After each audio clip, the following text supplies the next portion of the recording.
So today's lesson by Kathleen is on Lessons in Truth. And all the quotes today are from that book. So the first one is, each man must sooner or later learn to stand alone with his God. Nothing else avails. Nothing else will ever make you master of your own destiny. And the second one, do you stop to think, really to comprehend what is meant to be heirs of God and joint heirs with Christ? That's from Romans 8:17. It means every man is the inlet and may become the outlet of all there is in God. It means that all that God is and has is in reality for us, his only heirs, if we only knew how to claim our inheritance. And the third one, we have come to a place now where our search for truth must no longer be for rewards. It must no longer be our seeking a creed to follow, but it must be our living a life. And the last one, there is but one way to obtain this full realization, the way of the Christ. You're holding to the words, Christ is the way, when you are perplexed and confused and can see no way of escape, will invariably open a way of complete deliverance. Can you just repeat that last thing again, a little bit, the last paragraph? There is but one way to obtain this full realization, the way of the Christ. You're holding to the words, that means keeping them in your heart. Christ is the way, when you are perplexed and confused and can see no way of escape, will invariably open a way of complete deliverance. Nice. Thank you. Nice. Okay. And now, Kathleen. Good morning, everybody. Good morning. How are you? I am blinded by the light. That's a song. Don't look in that. I know. That is. You wouldn't Okay. Good morning. It's good to see you all here today. I'm excited about this. Lessons in Truth by Emilie Cady is the first Unity book that I read. It was the book that was suggested to me. It is the book that I suggest to other people when they're brand new. Emilie was a holistic pioneer, a turn-of-the-century homeopathic practitioner and metaphysician. Late 1800s, think about this for a minute. Think about the world that she was living in. And she treated her patients medically and spiritually. A woman before her time. So I think that this book is powerful. I wasn't sure how I was going to unfold this series. I told you that I wanted to do a series of lessons, and I think we're going to take it slow. I am only talking about the introduction today, okay? I want you to hear about who Emilie was, is. She's in our hearts. We carry her with her wherever we go, right? I will tell you this, millions of her books have sold. It didn't start out as a book, however. It started out as a series of articles in the Unity magazine. And I just want to give you a little bit of history with her. First of all, they make a big point of it at the beginning of the book to say very clearly it was not on her agenda to become widely known. If she knew that was coming, she might not have even signed up for it. She was very humble, is the best word to use for her. She chose a career in medicine in the 1880s. Okay? It's pretty much a male-dominated industry at that point. In fact, they make a notation that it's still kind of male-dominated today, but back then, imagine, again, what she must have been facing. in that world of trying to learn all that she could learn, and yet she was very successful in doing this. And her studies, how she got to this point was she studied with a bunch of people who were New Thought people, but the main person she studied with to start with was Emma Curtis Hopkins, and Emma is known as the mother of New Thought. So, she also studied under Emmett Fox, she studied under, it's on the tip of my tongue, I can't think of it, but she studied with that group of people that were all thinking about maybe there's just a little bit more than this traditional thinking that we've been told about, right? And she took it to heart. And so one of her writings was called Finding the Christ in Ourselves. Now just think about this for a minute. Think about your traditional churches teaching that we must believe that Jesus Christ, not Jesus the Christ, but Jesus Christ died for our sins and we're bad people and there's original sin and all of that stuff. And she's writing a paper about finding the Christ in us. I thought she was a heretic, I bet. Oh, probably. Yeah, definitely thought she was a heretic. Sacrilegious words. Oh my goodness. So she writes this paper and it comes to Myrtle Fillmore's attention. Myrtle discovers it. She hands it off to Charles. Charles is just as impressed as Myrtle is. And Charles reaches out and gets permission to distribute it in the Unity magazine, which is just beginning. Okay? She was focused on service to others who were suffering from illness, maybe a little depression, personal problems, as well as sickness. So she was not just treating the physical body. She was talking to her patients. How many of you have been to a doctor and they've spent like maybe 2 minutes with you and they haven't heard a word you said? Anybody have that experience? Hopefully not a lot, but I have seen that happen. Having my daughter in and out of hospitals at different points in her life, I saw it. But then I saw the other ones. I saw the other ones that asked, how are you doing? And they really wanted to know. I saw the other ones who came in and said, wait a minute, you didn't tell me that before, tell me this again, and let me explain to you what I think is happening, right? This was the kind of doctor I think that Emilie Cady was. And again, I can't emphasize this enough because this just blows me away. The fact that she was doing this in the late 1800s and early 1900s is just astounding to me. Just astounding. Was she in Boston? Where did she live? I don't have the exact location here, do you know? It wasn't near Boston, though. Well, they were in Missouri, so Charles and Myrtle, so I think she was out in that area because that's where all the other New Thought people were kind of, not necessarily Kansas City, but in the Midwest. Yeah. I wasn't sure. So Charles reaches out and he gets permission to distribute this Finding Christ in Ourselves in the Unity magazine, and then they sign her up and they say, can you write some more? Can you do some more stuff? And so that's how Lessons in Truth kind of was born from that. It was first published in the Unity magazine in 1894 and 95, and then they created 3 little paperback volumes of it in 1896 and 97. And I found out that through the year 1990, over 49 editions were printed of that. So it's been used a lot. So what year was the first article published? 1894, 1895. Yeah. Yeah. Now you heard the quotes that Arlene read for us, right? Pretty powerful stuff.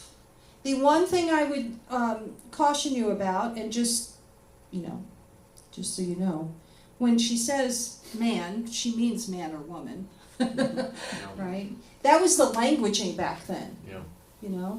The Bible, said it too, that man, and there's very little information about women, but just we can take that with a grain of salt. We know we're all human, right? We're all connected, and if we believe that, then they're not excluding the women. So it pertains to all of us.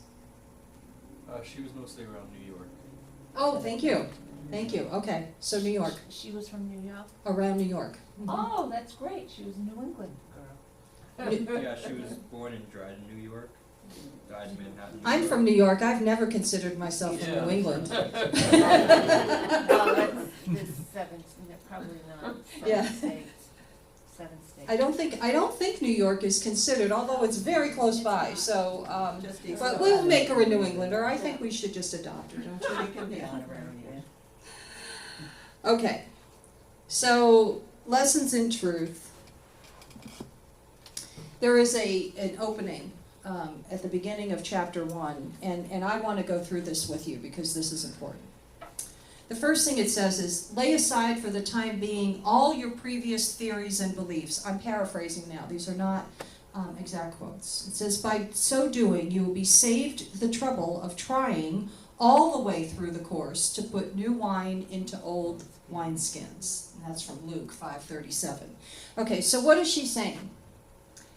When you come to a part in the book that doesn't make any sense to you whatsoever, for instance, what if she says that you have the Christ presence within you, right? And you're going to say, no, that's almost like you're saying I'm God, and I can't possibly believe that.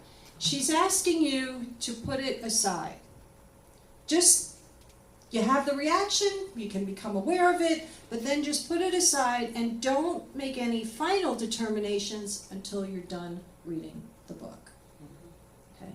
You can use this in anything you are pursuing, in anything that you are studying. This is what happened for me in Unity. When I first started, I was hearing things that did not make any sense whatsoever. In fact, I remember my first service was December of 2009. So somewhere in the spring of 2010, I am taking my very first class with Jim Rosemergy, and it's on Lessons in Truth. And I don't have a clue what he's talking about. The language was so weird to me. The ideas were so foreign. Like, what do you mean I have divinity within me? What are you talking about, call this stuff forth? I didn't understand it at all. But I do remember this. I remember him making a very big point, and I remember reading it and thinking, all right, I'll take the gamble. I'll go ahead and do it. It's worth it. It leads me to think about keeping an open mind and heart to all new ideas. I posted something on Facebook earlier this morning because it was just so perfect. It said something to the effect of, if you want God to open doors and windows for you, or open doors for you, you need to take your hand off the doorknob. Right? That's what we do. Yes, please open, as we're pulling it shut. Or we're slamming our mind. Slamming our minds closed, yeah.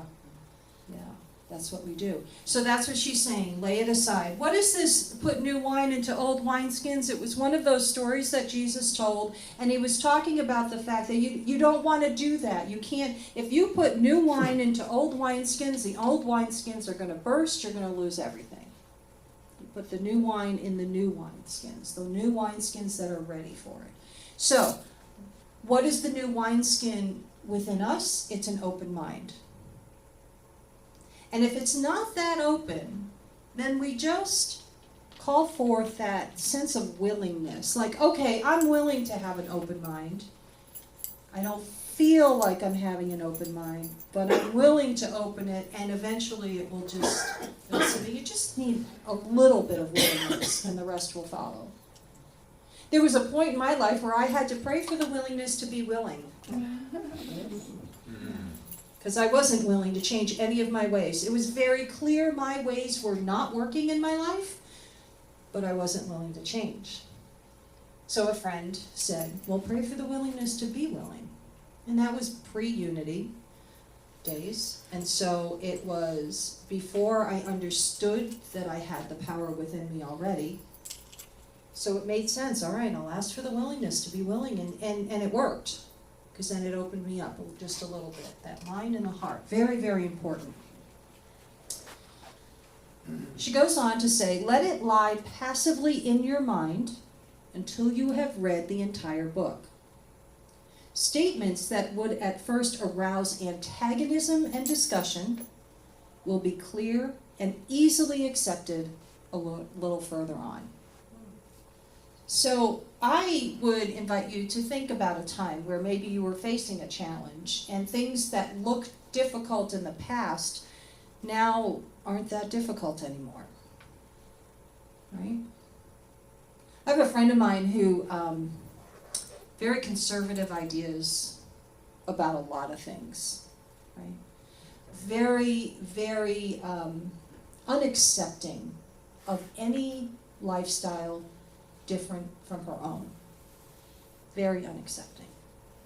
And if you met her today, and I told you that this was this friend of mine who I've known for many, many years, you wouldn't recognize her because she is completely and totally accepting of everybody. But when I met her, she would not even attend a marriage between a same-sex couple. She wouldn't even attend a wedding for people who lived in sin prior to the wedding. So even if it was male-female, didn't matter. If they were living in sin, no way. It was harsh.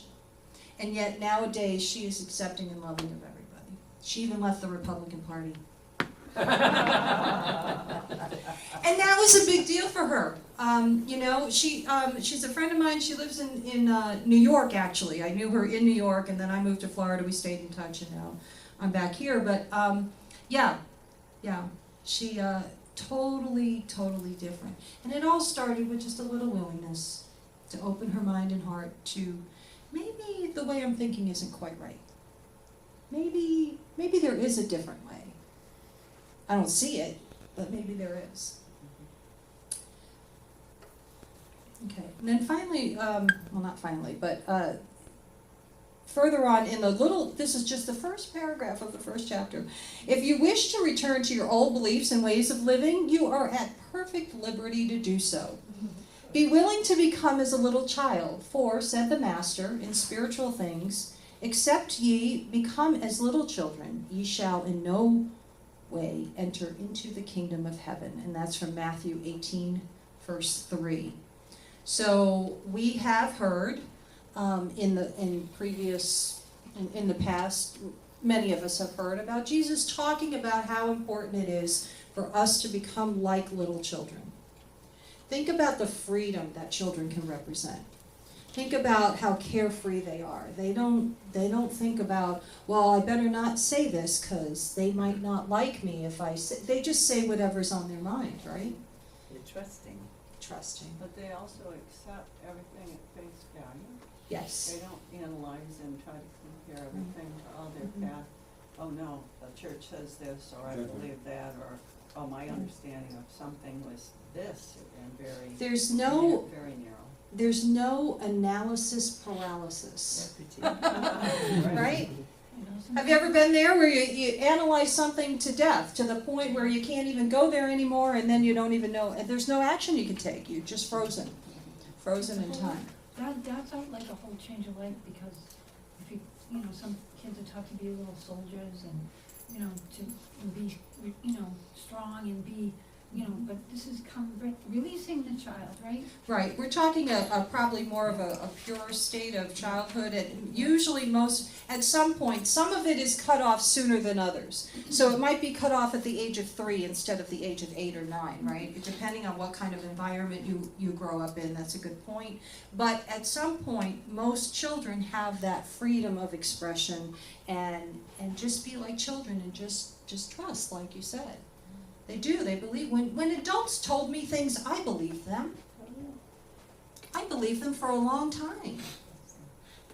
I didn't question, which really was a pattern that set me up for the rest of my life. I still struggle with questioning.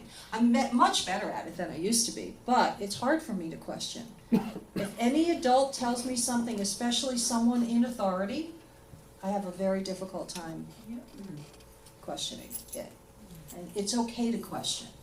It's how you question. I have this joke. Whenever I was working in the workforce, right, not in a Unity church, but in the the real world. If I was working out there, I would always joke with the employees I was managing, and I would say, now go to so-and-so, and in a kind and loving way say blah, blah, blah. And so the phrase in the office used to be, oh, Kathleen, kind and loving, all right, we'll do it, you know. So, but if you wish to return to your old beliefs, you're at perfect liberty to do so. If you belong to a 12-step program, there is a chance that you have heard this saying, we will be happy to return your misery to you after 90 days of going to meetings. If you want to go back to that way of living, of drinking every day and getting drunk every day and getting sick every morning and going back and forth, we will be happy to refund your misery. Just try this for 90 days. 90 meetings, 90 days, and then let us know. You can feel bad if it makes you feel better. Yeah. Yes, you can feel bad if it makes you feel better. There you go. I love that. Yeah. That's the truth. That's what this made me think of. So, you're not giving anything up if you're deciding to go into this material and start to take a look at it. Start to meditate on it. Just a little bit. There might be a sentence in there that strikes you today. Please remember that the quotes that are read for any Sunday lesson are always emailed out to everybody the next week, right? Thursday? Constant contact, yeah. We have a constant contact email that goes out, and we make sure that we email those quotes to you so you'll have them if you want to print them out. So we're becoming as little children so we can enter the kingdom of heaven, which we know the kingdom of heaven is right here. And if at times there seems to be repetition, please remember that these are lessons, not lectures. Okay, so the name of the book is Lessons in Truth, not Lectures on Truth. Okay, and repetition. How many of you need things repeated before you understand them? Yes. You notice I have my hand way up in the air. I do too. In fact, I was in class the other night in my Quest for the Historical Jesus class, and our professor said very clearly, he said, yes, we're repeating this, yes, we're doing this, and the reason is because I need things repeated. I don't remember them otherwise. I don't know about you, but I have a little forgetter up here. And I can read something and I can be very moved by it, and then you ask me to repeat it and I'm like, I have no idea. For instance, I do now remember reading that Emilie was in the New York area. But you asked me the question, I just read it like yesterday. Complete blank when you asked me. So that's what happens. So we repeat, and we repeat, and we repeat. And these are not difficult things to repeat. These are wonderful, inspiring ideas, thoughts, lessons. So it's good to repeat them. Right? You never know when all of a sudden you're in a conversation with a friend and you find yourself repeating what you've heard. Like, where did that come from? I think 10% of professors say that 10% is retained, only 10%. Only 10% is retained. Right. Well, there you go. Right. So repetition is the way to go. Yeah, yeah. There's also a study about how little of the brain we're actually using, so maybe maybe I should become more willing to use more of my brain, and then we'll go from there. If you do the cross crawl, Yeah. 10 times before you want to learn something, it's retained. Yeah. Mm-hmm. Okay. Do the cross crawl brain patterning thing there. If you do a few of those, That's a whole other lesson. We'll talk about that another time. Okay, so are you with me? You get what I'm saying here. It's about staying open to these ideas. It was written in the 1880s, my friends, so the languaging may be just slightly different than what we're used to here. It's okay. The ideas are universal, and I'm really looking forward to doing more of these lessons. We will continue to do the Power of the Month on the second Sunday of every month. But I'm just going to go chapter by chapter through this book. I don't know how many chapters there are, but I'm just going to go through the chapters, and we'll talk about the ideas. Whatever comes up for me on that particular week. This is what you get. I sit down and I go, okay, and I open the book and I just go, oh, my eye catches there. And so tomorrow, this could be a completely different lesson on the introduction. Yes, ma'am. So you said there were something like 49 editions? Yes. Now, has there been any changes in the various printing? According to the introduction that I have in my I have the book, The Complete Works of Emilie Cady, which is in the back, in the bookstore. It's the green colored book, and it's got the 3 main books that she wrote, which is Lessons in Truth, How I Used Truth, which you're gonna hear about a little later during the announcements, and then the third one is, do you remember, Jen? There's a copy up there, I think, for Arlene to. Oh, here it is. And God, a Present Help. So this is a version I have. And the introduction says that some things were changed, but very little. Very little. They tried very hard not to change the languaging, because they didn't want to change what her ideas were. And in fact, in one spot I read that she was very grateful to the Fillmores for that they respected her work enough to do that. Okay, so this is what we're going to do. We're going to do a chapter a week. We'll throw in a power of the month every second Sunday of the month, and we'll get through, I don't know how many chapters there are, but 6, 7, whatever, and we'll go from there. I think that this is going to be a great way to either get a refresher course on what's in there, and then get new ideas, and then for newer people who haven't been here for very long, it'll be a good way to help bring them into the Unity perspective. And remember, in Unity, we do not have dogma or creed here, so you're free to think and believe whatever you want. And go back to your misery. And go back to your misery if you want. Yes, yeah, I forgot about that. Oh my gosh. The first chapter is called Bondage or Liberty. Which? I have a feeling I know what you're going to pick, but I'm going to wait and we'll see. You can wait and see next week what you decide to pick. That's the lesson, and so it is. Amen.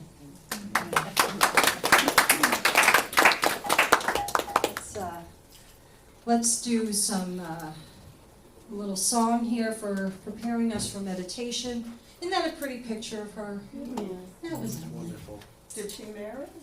I don't think so. No. And then we'll go into a meditation.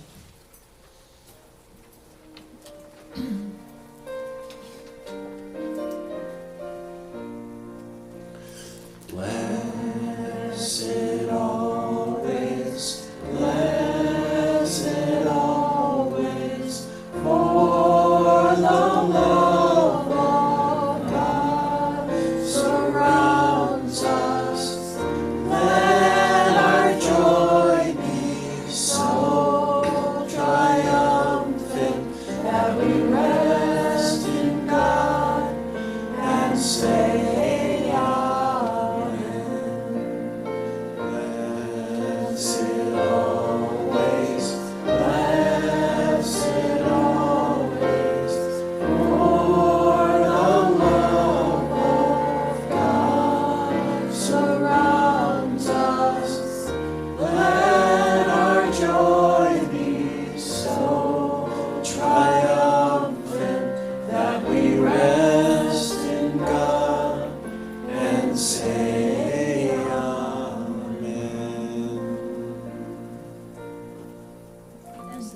fades away. I invite you now to get comfortable in your chairs.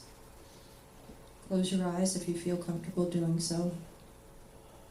And just take a couple of deep breaths. Allowing yourself to relax into the chair.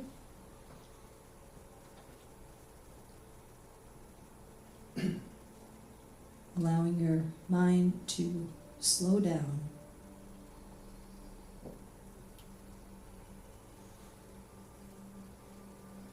May the words that I speak now be the words of your own heart.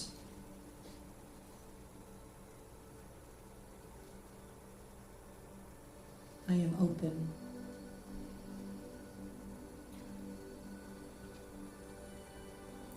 I am willing.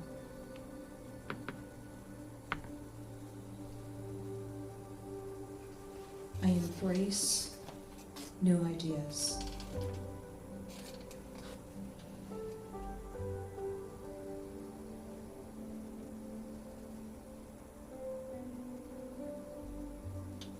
I am ready to take the words that Emilie Cady wrote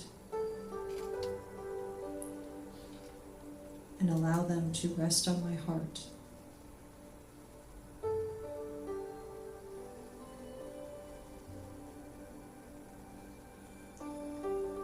I am open.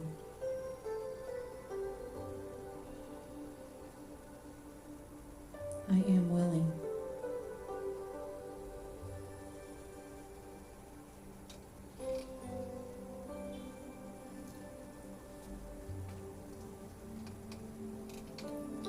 I am like a child who is filled with joy, filled with trust,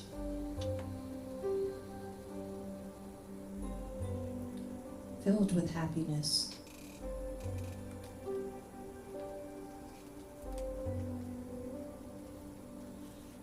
I soak it all in.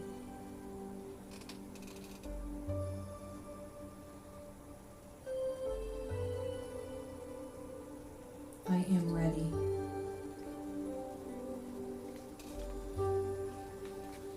I am open.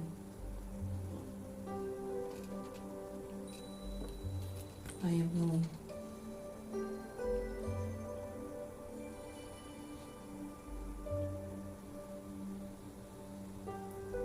I take these statements with me into the silence.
I am open.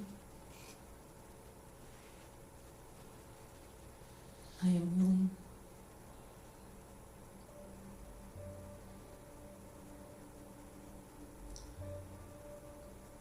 I realize now that in the silence, my mind and my heart open just a little bit wider.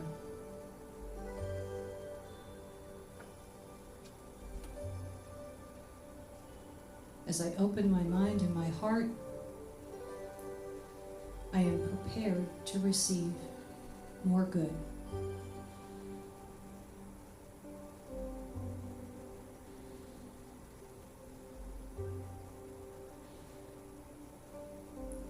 My willingness is evident. My openness is apparent.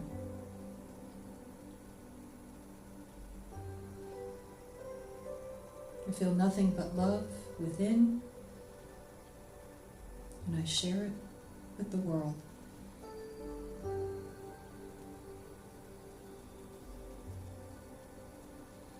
My gratitude overflows.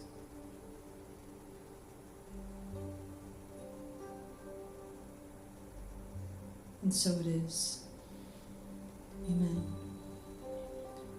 I invite you now to take a few moments to take a couple of deep breaths. Come back to this place and time. And when you're ready, you can open your eyes.